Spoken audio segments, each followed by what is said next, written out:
Let's turn to our morning must-watch, shall we? London Mayor Sadiq Khan urging the British government for calm as it negotiates Britain's exit from the European Union. Khan spoke to Bloomberg's Tom Keene here in New York during a trip to promote relations and reassure investors following the referendum in June. Take a listen. My concern was, post the decision of the British public to leave the European Union, Brexit, that a perception may be created overseas that somehow London's going to stop being open-minded, outward-looking. So we've got a campaign, and it's a very simple campaign in 3 words. London is open. What I don't understand is where's the next London? Where is the alternative? There's only one London, and there is no alternative. And my message to friends in America, business people who do great work in London, creating jobs and growth, is look, in London you can have access to talent, you can have access to finances, the banks are there.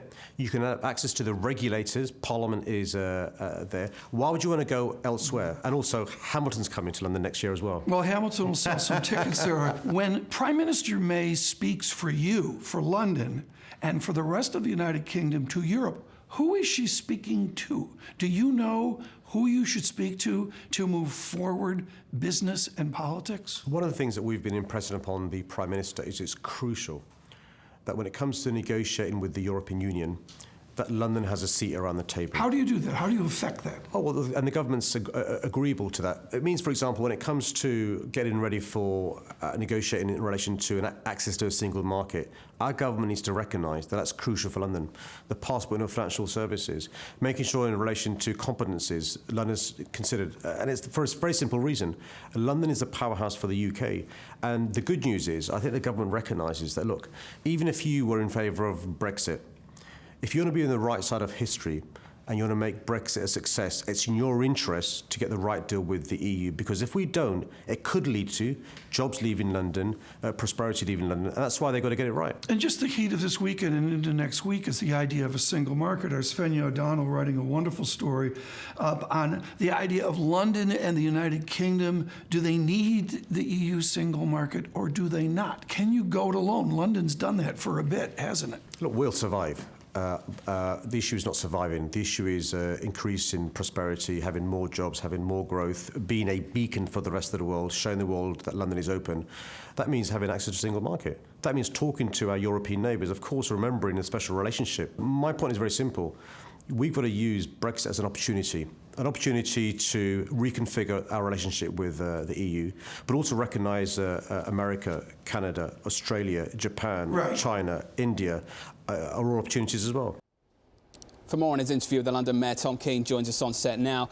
Did you sit across from a London Mayor that was singing from the same hymn sheet as the national government, despite his affiliation to the Labour Party? It was an interesting distinction there. He stayed with the London view, but he made very clear he wants a voice at the table within the dynamics of the United Kingdom or the disunited kingdom with Europe. What I found fascinating, I actually watched an episode of Wolf Hall where the Ferro family was in there, but they were still in Italy. And, I don't see what the difference is between Tudor England and the England of Sadiq Khan right now.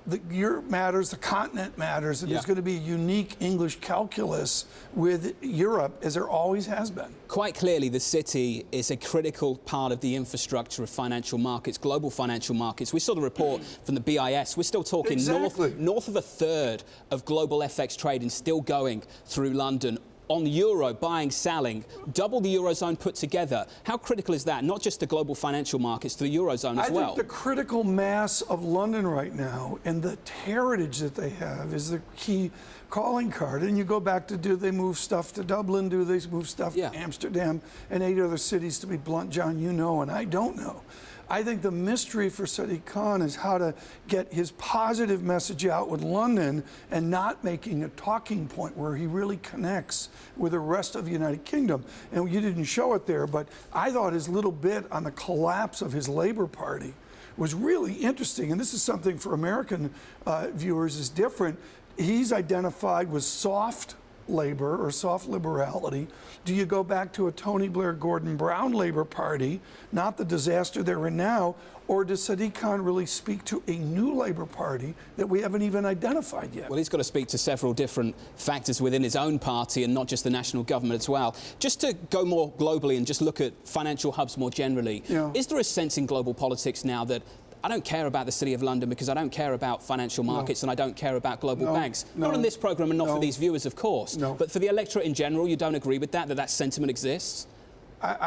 London is London. I mentioned to Sadiq Khan, Peter Ackroyd's magisterial one volume on London, which, full disclosure, I'm only about a third of the way through. It's like this thick, folks. Come on, Ackroyd, write something short. But the answer is London is London, and you can push against. Whatever your politics, it is stunning, A, that he is the mayor, and B, his size of victory is just stunning, the vote. Hamilton enough to get you to go to London, Tom? Yeah, well, you know, anytime I can go back to London and go to Harrods, the Manolo Blahnik store at the top, up in the attic of Harrods. Why is Manolo Blahnik way up? I don't know, we can do that a little bit later. They make you go through the whole store to get up to Tom Keene from Bloomberg Surveillance Radio.